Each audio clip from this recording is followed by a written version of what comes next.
The Toronto Multifamily Conference review with guest speakers Grant Cardone, A-Rod, and many more. I want to give you guys my 8 biggest takeaways and answer the question, is it worth it to go?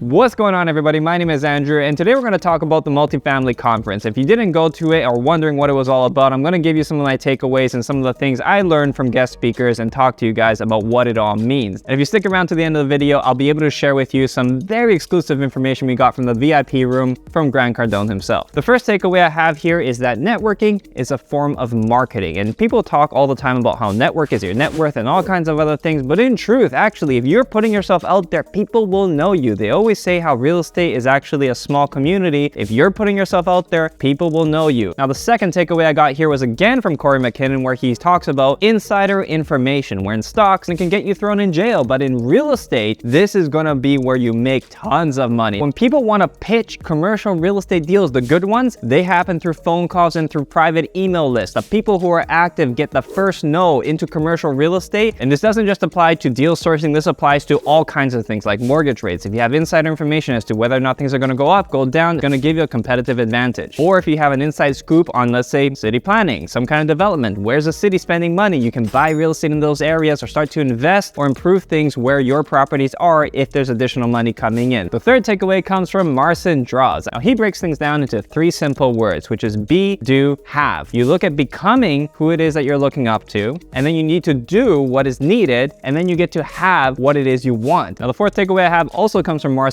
asking for help and paying for speed. Help is a bit more of a casual thing and it's a bit more of a favor, whereas if you pay for something, you're paying for expediency. And by the way, guys, if you are enjoying the content so far, make sure to give us a thumbs up as it helps us create more video content just like this. Now, the fifth takeaway comes from our anticipated guest speaker here, A-Rod, where he says, don't try to beat Warren Buffett in these short-term gains. You know, a lot of people sometimes look at these quotes from these really big players and want to see how they're doing things so that they can try to do things or even sometimes beat them. When we're focusing on long-term gains, it's okay to be greedy there, but we don't want to be so greedy when we come to the short-term gains where we are even trying to be better than Warren Buffett, and that's just not going to happen. So make sure to focus on the reasonable long-term gains. Sixth takeaway, which comes from Howard Lau. Raising capital is through partnerships and must be done through multiple sessions. People will work with people they trust. Takes time, takes determination. Make sure to spend time on it. Now, my seventh takeaway comes from Christian, where he focuses on having financial discipline. Don't get distracted by shiny objects. You hear that somebody's doing well in stocks, so you try that out. You hear somebody's doing well in real estate, so you try that out. And eventually you've tried a little bit of everything. You've never stayed consistent with what you're good at and what works. So stay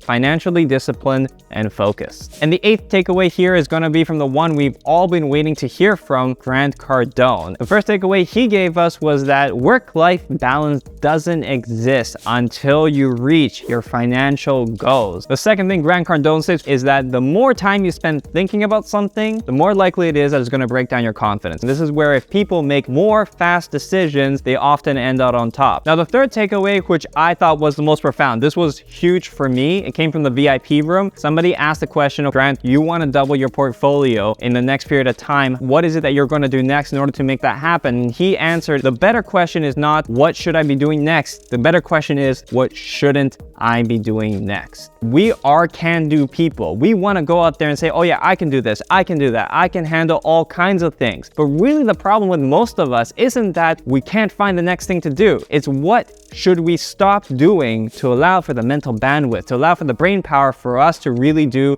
what we need to do and focus. So those are the biggest takeaways I got from the Multifamily Conference in Toronto. Now, the big question is it worth it for you to go? In terms of where you're going to budget and balance the value of what you're going to get from this, I really think the value is in either the basic or the VIP ticket. Go for one or the other. If you can afford it, go for the VIP. It's not all entirely just about the guest speakers. It's also about the people that pay to be there. These are serious A-game players in the real estate investing community, and these are people that you will be able to get in the room with and talk with and network with, because everybody that I connected with, I will be able to do some kind of collaboration with them. So if you want to grow your network and your net worth, I do highly recommend this event. And if you want to know more about multifamily real estate investing, I do have another video that you guys can check out where we discuss all the basics and fundamentals, as well as some higher tier videos for more seasoned investors. Hope you enjoyed this video. Like, subscribe, and I will see you on the next one.